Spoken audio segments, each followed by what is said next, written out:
ilmu hakikat ini, yaitu salah satunya adalah ilmu tentang kematian ini. Hidup ini memang membutuhkan pembimbing, membutuhkan guru, membutuhkan seorang mursyid untuk mengakalkan amalan ataukah ilmu yang telah disampaikan melalui sosial media, ataukah yang telah disampaikan pada tausiahnya. Jika kita ingin mempelajarinya, maka kita hendaklah untuk memohon dan mengikuti ridho dan restu seorang guru, yaitu melalui pintu bayat hingga sanad ilmu dapat tersambung. Amalan yang kita amalkan terus hidup dan menyatu pada diri ini, menyatu pada jiwa ini, sampai kita mati nanti, sampai kelak kita kembali dan datangnya hari akhir, yaitu yaumil kiamah, dan dapat kita pertanggungjawabkan kehadirat Allah Subhanahu wa Ta'ala bagi kita yang mengamalkannya, dan bagi seorang guru atau mursyid yang memberikan ilmu atau amalan ini. Semuanya dapat dipertanggungjawabkan. Amalan dan ilmu ini tidak terhenti di bumi, tidak kembali ke alamnya ketika kita telah mengikuti bayat. Insya Allah, untuk mempelajari ilmu kematian ini, dasar sebelum kita ingin berguru ataukah mengikuti bimbingan, ingin dibimbing oleh seorang guru ataukah mursyid, sebelum kita bergabung seharusnya kita telah mempersiapkan diri kita secara zahir dan batin, sudah memiliki rasa ikhlas terlebih dahulu, ikhlas karena Allah Subhanahu wa Ta'ala semata, sehingga ketika kita bergabung dan telah dibimbing oleh para guru atau kaum mursyid, maka insya Allah jiwa kita ini betul-betul tertuntun dan terarah sampai pada kehadirat Allah Subhanahu wa Ta'ala. Ingatlah wahai diri, janganlah engkau mempunyai niat ketika engkau ingin mempelajari ilmu hakikat, ilmu ma'rifat, ilmu perjalanan jiwa ini, tetapi engkau mempunyai niat ketika engkau bergabung nanti agar engkau menjadi seorang sakti mandraguna, agar engkau dapat menjadi seorang tabib, agar engkau memiliki ilmu kesaktian, agar engkau memiliki ilmu kebal, ilmu tenaga dalam. Jika engkau mempunyai niat dan tujuan seperti itu terlebih dahulu, maka insya Allah Allah Subhanahu wa Ta'ala pun maha baik, Dia akan mengabulkannya. Maka setelah engkau dibayatkan, dikukuhkan dengan bayat oleh mursyidmu, kemudian engkau mulai mempelajari ilmu dan amalan serta dibimbing olehnya, perjalananmu pasti akan berbeda dengan keluargamu yang lain yang telah berbayat. Jika niatmu agar dirimu menjadi sakti, memiliki ilmu kesaktian, maka ingatlah wahai diri, perjalanan jiwamu akan sampai pada alam tersebut, hanya sampai pada alam itu, tidak tembus dan masuk ke negeri Nur Muhammad hingga tenggelam ke dalam zat Allah, sehingga engkau dapat bermakrifat kepada Allah Subhanahu wa Ta'ala. Engkau tidak akan mencapai puncak kemakrifatan, tetapi perjalanan jiwamu hanya sebatas berada di alam yang telah engkau niati, yang telah engkau niat sebelum engkau bergabung di majelis tersebut. Allah akan memberikan apa yang engkau niatkan. Itulah Allah Subhanahu wa Ta'ala, maha baik, maha bijaksana, selalu mengikuti prasangka, sawasangka hambanya yang selalu meminta dan memohon kepadanya. Allah akan memberikan apa yang kita inginkan. Maka dari itu, ketika ingin mempelajari ilmu ini, janganlah kita mengharap apapun dari Allah Subhanahu wa Ta'ala. Jangan pernah kita mengharapkan jika kita harus memiliki ilmu kesaktian, ilmu sihir, ilmu tenaga dalam, ilmu bela diri, ataukah ilmu-ilmu lainnya. Maka ketika kita mengharapkan ilmu-ilmu tersebut, jiwa kita akan terhenti dan hanya sampai pada sebatas di alam ilmu tersebut, di alam ilmu yang kita inginkan, tetapi tidak berlanjut sampai kita bermakrifat kepada Allah Subhanahu wa Ta'ala. Jangan merasa kecil hati terhadap teman-teman kita ataukah keluarga kita yang lain ketika perjalanan jiwa mereka jauh dan bahkan sampai bermakrifat terhadap Allah Subhanahu wa Ta'ala. Karena itulah niat kita, itulah keinginan kita, maka Allah memberikan sesuai dengan apa yang kita inginkan.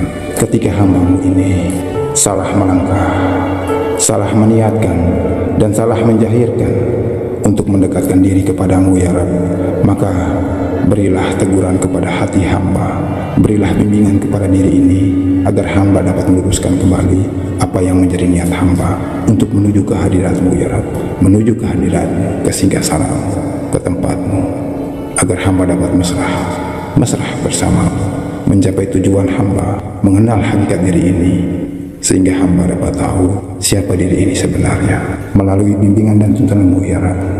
Maka hamba mohon, berilah hamba cahaya untuk menyinari perjalanan jiwa ini dan menyinari perjalanan diri Jahir ini yang berjalan di atas muka bumi ini, yang penuh dengan berbagai macam hijab, ujian dan cobaan tantangan hidup ini yang harus hamba jalani dan lewati.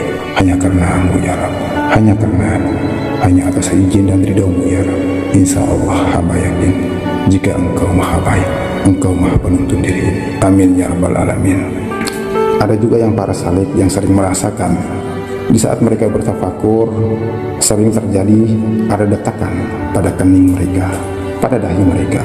Kemudian mereka merasa takut karena ketika semakin mereka berzikir, semakin mereka khusyuk, detakan pada kening tersebut pun semakin kuat. Sebenarnya tidak usah kita takut dan tidak usah kita ragu atau berpikir yang aneh-aneh. Itulah hasil daripada kita selalu mengamalkan zikir nafas, nafi dan isbat ini, sehingga puncak proses pencucian itu terjadi juga pada kening kita. Detakan pada kening kita atau pada dahi kita, yaitu memiliki dua tanda, yaitu satu merupakan adalah tanda kematian, ciri tanda kematian pada nafsu Jahir ini, nafsu bumi ini. Semakin kurangnya atau semakin tipisnya hijab bumi ini pada diri ini, sehingga jiwa ini akan larut tenggelam ke dalam diri, akan fana menuju kehadirat Allah Subhanahu wa Ta'ala.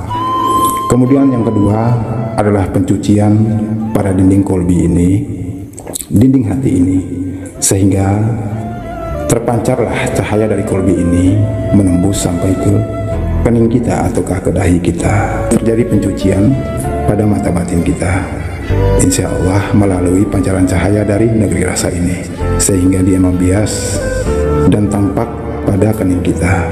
Ada terjadi kolaborasi cahaya Allah dan cahaya Muhammad.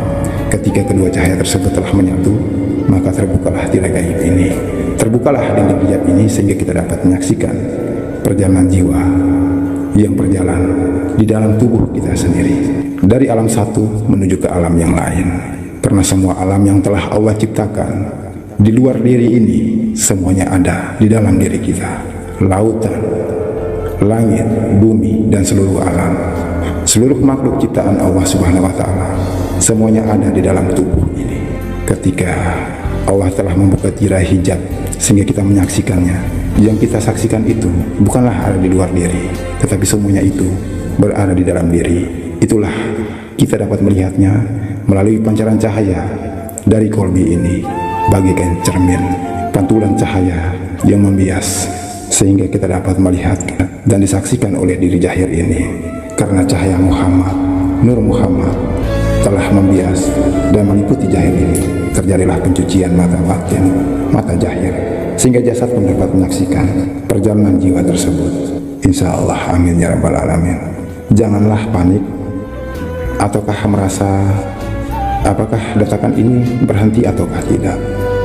Jangan merasa seperti itu, karena detakan itu pada kening tersebut insya Allah akan berhenti pada waktunya. Teruslah kita berzikir, teruslah kita mengamalkan zikir nafas, nafi dan isbat ataukah zikir kolbi.